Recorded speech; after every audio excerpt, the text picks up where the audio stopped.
ನಮಸ್ಕಾರ ವೀಕ್ಷಕರೇ, lab doctor ಚಾನಲ್ಗೆ ಸ್ವಾಗತ. If you new to the ಚಾನಲನ್ನು ಪ್ಲೀಸ್ ಲೈಕ್ ಮಾಡಿ, ಶೇರ್ ಮಾಡಿ ಮತ್ತು ಸಬ್ಸ್ಕ್ರೈಬ್ ಮಾಡಿ. ಬಿಕಾಸ್ ಈ ಚಾನಲ್ ಮುಖಾಂತರ ನಾವು ನಿಮಗೆ ಹೆಲ್ತ್ ರಿಲೇಟೆಡ್ ಇನ್ಫಾರ್ಮೇಷನ್, ಕರೆಕ್ಟ್ ಆದಂಥ ಮೆಡಿಕಲ್ ಇನ್ಫಾರ್ಮೇಷನನ್ನು ಕೊಡ್ತಾ ಇರ್ತೇವೆ. ನಾನು ಬಹಳಷ್ಟು ವಿಡಿಯೋಸನ್ನು ಈ ಋತುಬಂಧ ಅಥವಾ ಈ ಮೆನೋಪಾಸ್, ಪೆರಿಮೆನೋಪಾಸ್ ಇವೆಲ್ಲದರ ಬಗ್ಗೆ ಮಾಡಿದ್ದೇನೆ. ಆ್ಯಂಡ್ ಇವತ್ತಿನ ವಿಡಿಯೋದಲ್ಲಿ ನಾವು ಈ ಋತುಬಂಧದ ಟೈಮಲ್ಲಿ ಅಥವಾ ಋತುಬಂಧ ಆಗೋಕ್ಕಿಂತ ಮೊದಲು ಕೆಲವೊಂದು ಇಯರ್ಸ್ ಏನಿರ್ತವೆ, ಪೆರಿಮೆನೋಪಾಸ್, ಆ ವಯಸ್ಸಲ್ಲಿ ಬರುವಂತಹ ಒಂದು ಲಕ್ಷಣ ಈ ವಜೈನಲ್ ಡ್ರೈನೆಸ್, ಯೋನಿ ತುಂಬ ಡ್ರೈ ಆಗಿಬಿಡೋದು. ಆ್ಯಂಡ್ ಇದರಿಂದ ಯಾವ ಪ್ರಾಬ್ಲಮನ್ನು ಮಹಿಳೆ ಫೇಸ್ ಮಾಡ್ತಾಳೆ, ಹೇಗೆ ನಾವಿದನ್ನು ರೆಡ್ಯೂಸ್ ಮಾಡ್ಕೊಳ್ಬೋದು, ಏನು ಔಷಧಿಗಳಿದ್ದಾವೆ, ಏನು ಹೋಮ್ ರೆಮಿಡೀಸ್ ಇದ್ದಾವೆ, ಇದನ್ನು ನಾವು ತಿಳ್ಕೊಳ್ಳೋಣ. ನಿಮ್ಮ ಯೋನಿ ಡ್ರೈ ಆಗಿಬಿಡತ್ತೆ, ಒಣಗಿ ಹೋಗ್ಬಿಡತ್ತೆ, ಅಲ್ಲಿನ ದ್ರವಗಳು ಇರೋದೇ ಇಲ್ಲ, ಯಾವುದು ಇದು ಲುಬ್ರಿಕೇಶನ್ ಮಾಡ್ತಾ ಇರುತ್ತೆ. ಈಗ ಈ ದ್ರವಗಳೇನಿರ್ತವೆ, ಈ ಬಿಳಿ ಸ್ರಾವ ಟೈಪು ಅಥವಾ ಈ ಜೆಲ್ಲಿ ಟೈಪ್ ಏನು ದ್ರವ ಬರ್ತಾ ಇರುತ್ತೆ, ಯೋನಿಯನ್ನು ಸ್ಮೂತ್ ಆಗಿಡೋಕ್ಕೆ, ಯೋನಿಯನ್ನು ಮಾಯಿಶ್ಚರೈಸ್ ಮಾಡಿಡೋಕ್ಕೆ ಬಹಳ ಇಂಪಾರ್ಟೆಂಟ್ ಇರ್ತವೆ. ಬಟ್ ಹೇಗೆ ನಮ್ಗೆ ಏಜ್ ಆಗ್ತಾ ಹೋಗುತ್ತೆ, ಎಸ್ಪೆಷಲಿ ಈ ಋತುಬಂಧದ ಟೈಮಲ್ಲಿ ನಮ್ಮ ಬಾಡಿಯಲ್ಲಿ ಕೆಲವೊಂದು ಹಾರ್ಮೋನ್ಸ್ ಚೇಂಜ್ ಆಗ್ತವೆ. ಈಸ್ಟ್ರೋಜನ್ ಅನ್ನೋ ಹಾರ್ಮೋನ್ ಕಡಿಮೆ ಆಗುತ್ತೆ. ಸೊ ಆವಾಗ ಇಲ್ಲಿನ ದ್ರವಗಳ ಸಹ ಚೇಂಜ್ ಆಗ್ತಾ ಇರ್ತವೆ.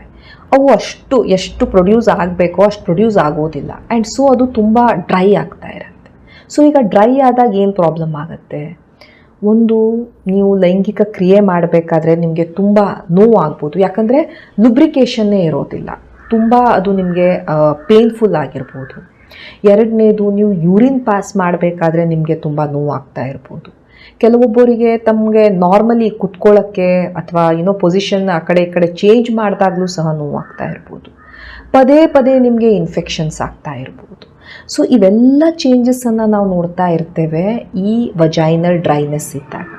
ಎಟ್ರೋಫಿಕ್ ವಜೈನೈಟಿಸ್ ಅಂತ ಹೇಳ್ತೇವೆ. ಎಟ್ರೋಫಿ ಅಂದರೆ ಏನು, ಹೇಗೆ ನಾವು ವಯಸ್ಸಾಗ್ತಾ ಹೋಗುತ್ತೆ, ನಮ್ಮ ಚರ್ಮ ಎಲ್ಲ ಹೇಗೆ ನಮಗೆ ರಿಂಕಲ್ಸ್ ಬರ್ತವೆ, ಇದು ತುಂಬ ಡ್ರೈ ಆಗಿಬಿಡುತ್ತೆ, ತಿನ್ ಆಗಿಬಿಡುತ್ತೆ, ಚರ್ಮ ತುಂಬ ತೆಳ್ಳಗಾಗ್ಬಿಡುತ್ತೆ. ಅದೇ ರೀತಿ ಯೋನಿಯಲ್ಲಿಯೂ ಸಹ ಈ ಚರ್ಮದಲ್ಲಿ, ಯೋನಿಯಲ್ಲಿ ಇರುವಂಥ ಚರ್ಮದಲ್ಲೂ ಸಹ ಚೇಂಜಸ್ ಬರ್ತಾ ಇರುತ್ತೆ. ಇದನ್ನು ನಾವು ಎಟ್ರೋಫಿಕ್ ವಜೈನೈಟಿಸ್ ಅಂತ ಹೇಳ್ತಾ ಇರ್ತೇವೆ. ಈಗ ಈ ವಜೈನಲ್ ಡ್ರೈನೆಸ್ ಬರೀ ಋತುಬಂಧದ ಟೈಮಲ್ಲಿ ಮಾತ್ರವಲ್ಲ, ಬಹಳಷ್ಟು ಬೇರೆ ಕಂಡೀಷನ್ಸಿಂದನೂ ಬರ್ಬೋದು.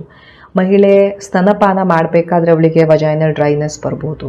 ಕೆಲವೊಂದು ಔಷಧಿಗಳ ಮೇಲಿದ್ದಾಗ, ಕೀಮೋಥೆರಪಿ ಎಕ್ಸೆಟ್ರಾ, ಆವಾಗ ಅವಳಿಗೆ ಈ ಥರ ವಜೈನಲ್ ಡ್ರೈನೆಸ್ ಬರ್ಬೋದು.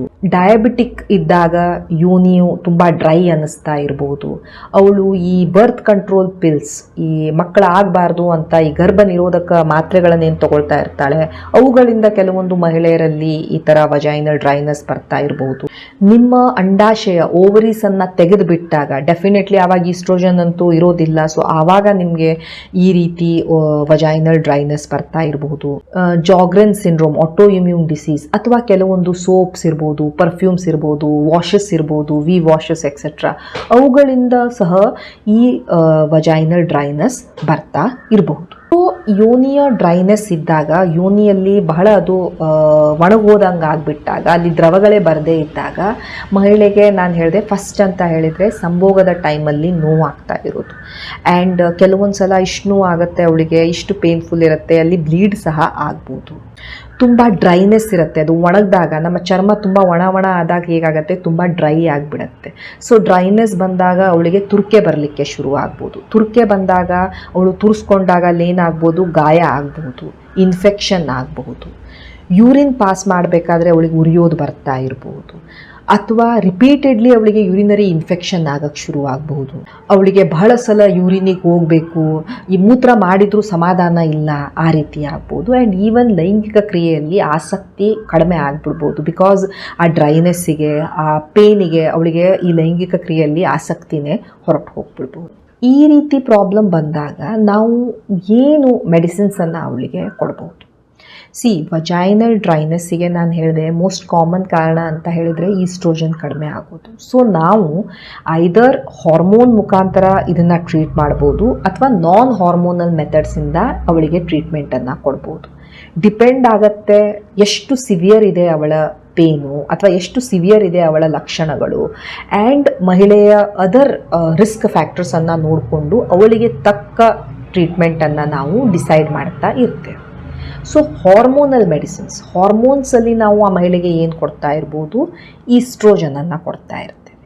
ನೋಡಿ, ಈಸ್ಟ್ರೋಜನ್ ಅನ್ನೋದು ಈ ಯೋನಿಯ ಈ ಚರ್ಮವನ್ನು ಯೂತ್ಫುಲ್ ಆಗಿಟ್ಕೊಳ್ಲಿಕ್ಕೆ ಅಥವಾ ಯಂಗ್ ಆಗಿಡಲಿಕ್ಕೆ ಎಲ್ಲ ಬಹಳ ಇಂಪಾರ್ಟೆಂಟ್ ಇರುತ್ತೆ. ಸೊ ಈ ಈಸ್ಟ್ರೋಜನ್ ಕ್ರೀಮ್ಸಿನ ಫಾರ್ಮಲ್ಲಿ ಬರ್ತಾ ಇರುತ್ತೆ ಅಥವಾ ಈಸ್ಟ್ರೋಜನ್ ಪ್ಯಾಚಸ್ಸಿನ ಫಾರ್ಮಲ್ಲಿ ಬರ್ತಾ ಇರುತ್ತೆ. ಈಸ್ಟ್ರೋಜನ್ ಸಪೋಸಿಟ್ರೀಸ್ ನಿಮ್ಮ ಯೋನಿಯಲ್ಲೇ ಇಟ್ಕೊಳ್ಳುವಂಥ ಕ್ಯಾಪ್ಸೂಲ್ಸಿನ ಫಾರ್ಮಲ್ಲಿ ಬರ್ತಾ ಇರುತ್ತೆ.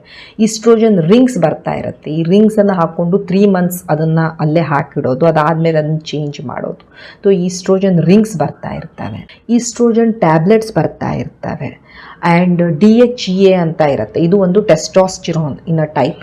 ಇದು ಸಹ ನಾವು ಟ್ರೈ ಮಾಡ್ತಾ ಇರ್ತೇವೆ ಪೇಷಂಟ್ಸಲ್ಲಿ. ಸೊ ಇವು ಹಾರ್ಮೋನಲ್. ಈ ಹಾರ್ಮೋನಲ್ ಈಸ್ಟ್ರೋಜನನ್ನು ನಾವು ಅಲ್ಲಿ ಸಪ್ಲೈ ಮಾಡ್ತಾ ಇದ್ದಾಗ ಇವು ಈ ಲಕ್ಷಣಗಳನ್ನು ಕಡಿಮೆ ಮಾಡ್ತಾ ಇರ್ತವೆ. ಸೊ ಬಟ್ ನಾವು ಎಲ್ಲರಲ್ಲೂ ಈಸ್ಟ್ರೋಜನ್ ಕ್ರೀಮ್ಸು ಅಥವಾ ಈ ಥರ ರಿಂಗ್ಸು ಅಥವಾ ಟ್ಯಾಬ್ಲೆಟ್ಸು ಇವನ್ನೆಲ್ಲ ಕೊಡೋಕ್ಕೆ ಹೋಗೋದಿಲ್ಲ. ನಾನು ಹೇಳಿದೆ ಸಿವಿಯಾರಿಟಿಯನ್ನು ಅಸೆಸ್ ಮಾಡಿ ಮಹಿಳೆಗೆ ಏನೇನು ರಿಸ್ಕ್ ಫ್ಯಾಕ್ಟ್ರಿ ಇದ್ದಾವೆ ಅದನ್ನು ನೋಡಿಕೊಂಡು ಆಮೇಲೆ ಈ ಔಷಧಿಗಳನ್ನು ಹಾಕ್ತಾ ಇರ್ತೇವೆ. ಹೇಗೆ ನೀವು ನಿಮ್ಮ ಮುಖಕ್ಕೆ ಈ ಮಾಯಿಶ್ಚರೈಸರ್ ಹಚ್ಕೊಳ್ತೀರಿ ಆ್ಯಂಡ್ ಹೇಗೆ ಅದು ನಿಮ್ಮ ಫೇಸನ್ನು ಡ್ರೈ ಮಾಡೋದಿಲ್ಲ, ನಿಮ್ಮ ಸ್ಕಿನ್ನನ್ನು ಚೆನ್ನಾಗಿಟ್ಟಿರುತ್ತೆ, ಅದೇ ರೀತಿ ಈ ವಜೈನಾದಲ್ಲೂ ಯೋನಿಯಲ್ಲೂ ಸಹ ಮಾಯಿಶ್ಚರೈಸರ್ಸ್ ಬರ್ತಾ ಇರ್ತವೆ. ಅದನ್ನು ನಾವು ಸಜೆಸ್ಟ್ ಮಾಡ್ತಾ ಇರ್ತೇವೆ. ಈಗ ಬಹಳಷ್ಟು ಮಾಯಿಶ್ಚರೈಸರ್ಸ್ ಮಾರ್ಕೆಟಲ್ಲಿ ಅವೈಲೇಬಲ್ ಇದ್ದಾವೆ ಆ್ಯಂಡ್ ಇವು ಆ ಏರಿಯಾವನ್ನು ಡ್ರೈನೆಸ್ಸನ್ನು ಕಡಿಮೆ ಮಾಡೋದಕ್ಕೆ ಹೆಲ್ಪ್ ಮಾಡ್ತಾ ಇರ್ತವೆ. ನಾನು ಕೆಲವೊಂದು ಲಿಂಕ್ಸನ್ನು ಕೊಟ್ಟಿರ್ತೇನೆ, ನೀವು ಟ್ರೈ ಮಾಡಿ ನೋಡ್ಬೋದು. ವಜೈನಲ್ ಲುಬ್ರಿಕೆಂಟ್ಸ್ ಅಂತ ಇರ್ತವೆ. ಲುಬ್ರಿಕೆಂಟ್ಸ್ ಅಂತ ಹೇಳಿದರೆ ಇವು ಜೆಲ್ ಥರ, ನೀರಿನ ಥರ ಒಂದು ಜೆಲ್ ಅಂತ ಹೇಗಿರುತ್ತೆ. ಸೊ ಇದು ಸಹ ಅಲ್ಲಿ ಡ್ರೈನೆಸ್ಸನ್ನು ಕಡಿಮೆ ಮಾಡ್ತಾ ಇರುತ್ತೆ. ಯಾವುದೇ ಸ್ಮೆಲ್ ಇರದೇ ಇರುವಂಥದ್ದು ಅಥವಾ ಬಹಳ ಸ್ಟ್ರಾಂಗ್ ಇರೋದಿಲ್ಲ, pH ಮೇಂಟೈನ್ ಮಾಡ್ತಾ ಇರುವಂಥ ಲುಬ್ರಿಕೆಂಟ್ಸನ್ನು ನಾವು ಸಜೆಸ್ಟ್ ಮಾಡ್ತಾ ಇರ್ತೇವೆ. ವಜೈನಲ್ ಲುಬ್ರಿಕೆಂಟ್ಸ್ ಅಂತಾನೆ ಬರ್ತಾ ಇರ್ತವೆ. ಇದು ಸಹ ಅಲ್ಲಿ ಸ್ಮೂತ್ನೆಸ್ಸನ್ನು ಮಾಡುತ್ತೆ. ಸೊ ದ್ಯಾಟ್ ಈ ಲುಬ್ರಿಕೇಷನನ್ನು ಇಂಪ್ರೂವ್ ಮಾಡುತ್ತೆ. ನೀವು ಸಂಬಂಧ ಮಾಡಬೇಕಾದ್ರೆ ಅದು ಸ್ಮೂತ್ ಆಗಿ ಹೋಗೋ ಥರ ನಿಮಗೆ ಹೆಲ್ಪ್ ಮಾಡ್ತಾ ಇರುತ್ತೆ. ಸೊ ಇದನ್ನು ಸಹ ನೀವು ಟ್ರೈ ಮಾಡ್ಬೋದು. ಇದರ ಲಿಂಕನ್ನು ಸಹ ಕೊಟ್ಟಿರ್ತೇನೆ. You can try this vaginal moisturisers, vaginal lubricants etcetera. Vaginal probiotics ಅಂತ ಸಹ ಬರ್ತಾ ಇರ್ತವೆ. ಈ ಏಜ್ ಆಗ್ತಾ ಹೋದಾಗ ಏನಾಗುತ್ತೆ, ನಮ್ಮ ಯೋನಿಯಲ್ಲಿ ಇರುವಂಥ ಒಳ್ಳೆಯ ಬ್ಯಾಕ್ಟೀರಿಯಾಗಳು ಕಡಿಮೆ ಆಗ್ತಾ ಶುರು ಆಗ್ತವೆ. ಸೊ ಆ ಅಸಿಡಿಕ್ pH ಏನಿದೆ ಅದು ಹೋಗ್ಕೊಂಡು ಅಲ್ಕಲೈನ್ ಆಗುತ್ತೆ. ಸೊ ಆದ್ದರಿಂದ ಅಲ್ಲಿಯ pH ಚೇಂಜ್ ಆಗುತ್ತೆ. ಸೊ ನಾವು ಒಳ್ಳೆಯ ಬ್ಯಾಕ್ಟೀರಿಯಾ ಇರುವಂಥ ವಜೈನಲ್ ಪ್ರೋಬಯೋಟಿಕ್ಸನ್ನು ಕೊಡ್ತಾ ಇರ್ತೇವೆ. ವಿಟಮಿನ್ E ಅನ್ನು ಕೊಡ್ತೇವೆ, ವಿಟಮಿನ್ C ಅನ್ನು ಕೊಡ್ತಾ ಇರ್ತೇವೆ. ಸೊ ದ್ಯಾಟ್ ಈ ಥರದ ಮಲ್ಟಿವಿಟಮಿನ್ಸು, ಈ ಥರದ minerals, magnesium, zinc etcetera, vaginal moisturisers, vaginal lubricants, jellies, ಇವೆಲ್ಲ ಅಲ್ಲಿಯ ಈ ಡ್ರೈನೆಸ್ ಏನಿದೆ ಅದನ್ನು ಕಡಿಮೆ ಮಾಡೋಕ್ಕೆ ಹೆಲ್ಪ್ ಮಾಡ್ತಾ ಇರ್ತವೆ.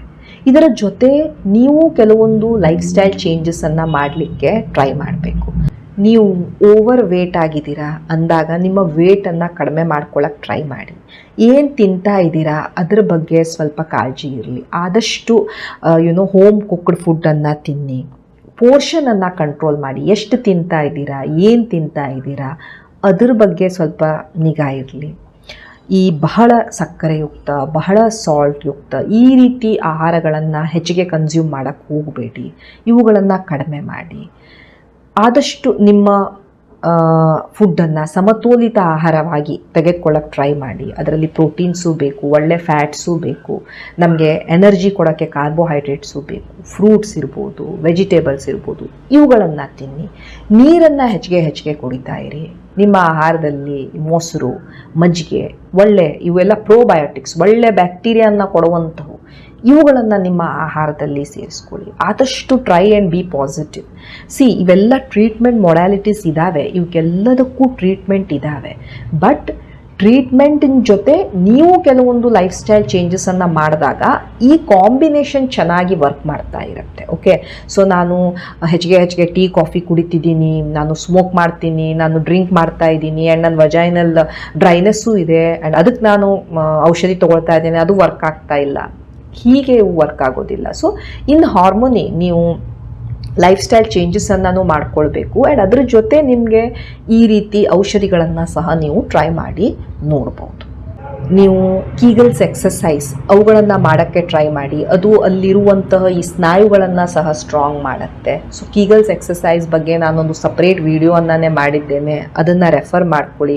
ತುಂಬ ಸಿಂಪಲ್ ಎಕ್ಸಸೈಸ್, ಒಂದು 10 minutes every day morning and evening ನೀವು ಮಾಡಿದ್ರೂ ಕುತ್ಕೊಂಡೇ ಮಾಡ್ಬೋದು. ಅವುಗಳನ್ನು ಮಾಡಿದ್ರೂ ಸಹ ಬಹಳಷ್ಟು ಹೆಲ್ಪ್ ಆಗುತ್ತೆ ಈ ವಜೈನಲ್ ಇಲಾಸ್ಟಿಸಿಟಿಗೆ. ವೈಟಮಿನ್ ಸಿ, ವೈಟಮಿನ್ ಇ, ಈ ಥರದ ಕ್ಯಾಪ್ಸೂಲ್ಸನ್ನು ನೀವು ತಿನ್ನಬಹುದು.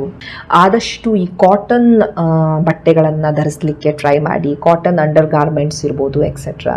ನೀರನ್ನು ಹೆಚ್ಚಿಗೆ ಕುಡೀರಿ, ಸೊ ದ್ಯಾಟ್ ನಿಮಗೆ ಈವನ್ ಯೂರಿನರಿ ಟ್ರ್ಯಾಕ್ಟ್ ಇನ್ಫೆಕ್ಷನಿನ ರಿಸ್ಕ್ ಸಹ ಕಡಿಮೆ ಆಗುತ್ತೆ. ಆ್ಯಂಡ್ ಸಪೋಸ್ ನಿಮಗೆ ಈ ಯೋನಿಯ ಡ್ರೈನೆಸ್ಸಿಂದ ಅಥವಾ ಬಹಳ ನಿಮಗೆ ಅಲ್ಲಿ ಆ್ಯಂಡ್ ಸಪೋಸ್ ನಿಮಗೆ ಈ ಯೋನಿ ಬಹಳ ಡ್ರೈ ಆಗಿದೆ ಅಂದಾಗ, ಯಾವಾಗ ನಿಮಗೆ ನಿಮ್ಮ ಎವ್ರಿಡೇ ಆ್ಯಕ್ಟಿವಿಟಿ, ನಿಮಗೆ ಕುತ್ಕೊಳ್ಳೋದು, ನಿಂತ್ಕೊಳ್ಳೋದು, ಮಲ್ಕೊಳ್ಳೋದು ಎಲ್ಲದರಲ್ಲೂ ನಿಮಗೆ ಅದು ಪ್ರಾಬ್ಲಮ್ ಮಾಡ್ತಾ ಇದೆ ಅಂದಾಗ ಡೆಫಿನೆಟ್ಲಿ ನೀವು ನಿಮ್ಮ ಡಾಕ್ಟ್ರನ್ನ ಭೇಟಿ ಆಗಲೇಬೇಕು ಆ್ಯಂಡ್ ಇದಕ್ಕೆ ಟ್ರೀಟ್ಮೆಂಟನ್ನು ತೆಗೆದುಕೊಳ್ಬೇಕು.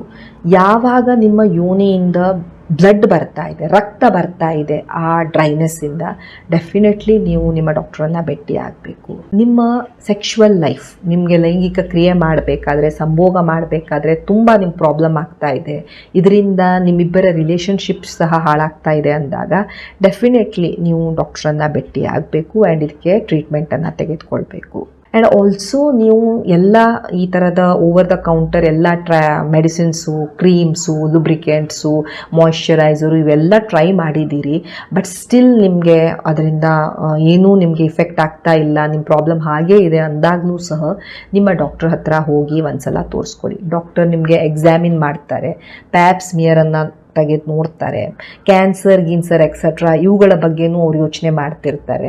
ಆ್ಯಂಡ್ ನಿಮಗೆ ತಕ್ಕ ಹಾಗೆ ಅವರು ಟ್ರೀಟ್ಮೆಂಟನ್ನು ಸಹ ಕೊಡ್ತಾರೆ. ಏನಾದರೂ ಪ್ರಾಬ್ಲಮ್ ಇತ್ತು ಅಂದಾಗ ಅದಕ್ಕೆ ತಕ್ಕ ಹಾಗೆ ಅದಕ್ಕೆ ಟ್ರೀಟ್ಮೆಂಟನ್ನು ಕೊಡ್ಬೋದು.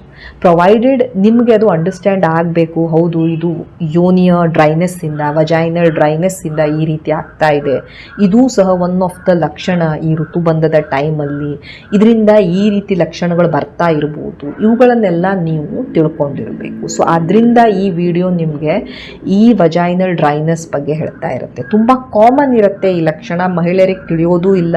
ಆ್ಯಂಡ್ ಈ ಲಕ್ಷಣ ತಿಳಿದ್ರೂ ಇದು ಈ ರೀತಿ ಚೇಂಜಸ್ಸಿಂದ, ಹಾರ್ಮೋನಲ್ ಚೇಂಜಸ್ಸಿಂದ ಅಥವಾ ಋತುಬಂಧದ ಟೈಮಲ್ಲಿ ಹೀಗೆ ಆಗೋದು ನಾರ್ಮಲ್ ಅನ್ನೋದು ಸಹ ಅವರಿಗೆ ಗೊತ್ತಾಗ್ತಾ ಇರೋದಿಲ್ಲ. ಸೊ ಈ ವಜೈನಲ್ ಡ್ರೈನೆಸ್ ಬಹಳ ಕಾಮನ್ ಸಿಂಪ್ಟಮ್ ಇದು, and most of the women ಇದರಿಂದ ಸಫರ್ ಆಗ್ತಾ ಇರ್ತಾರೆ. ಸೊ ನಾನು ಹೇಳಿದ ಟಿಪ್ಸ್ಗಳನ್ನು ನೀವು ಫಾಲೋ ಮಾಡಿ, ಆ್ಯಂಡ್ ಯಾವಾಗ ನಿಮ್ಮ ಡಾಕ್ಟ್ರನ್ನ ಭೇಟಿ ಆಗಬೇಕು ಅದನ್ನು ನಾನು ಹೇಳಿದ್ದೇನೆ. ಸೊ ಅಂಥ ಕಂಡೀಷನ್ಸಲ್ಲಿ ನಿಮ್ಮ ಡಾಕ್ಟ್ರನ್ನ ಭೇಟಿಯಾಗಿ definitely they will help to solve your problem. Thank you so much for watching the video. Please like, share and subscribe the channel. Thank you.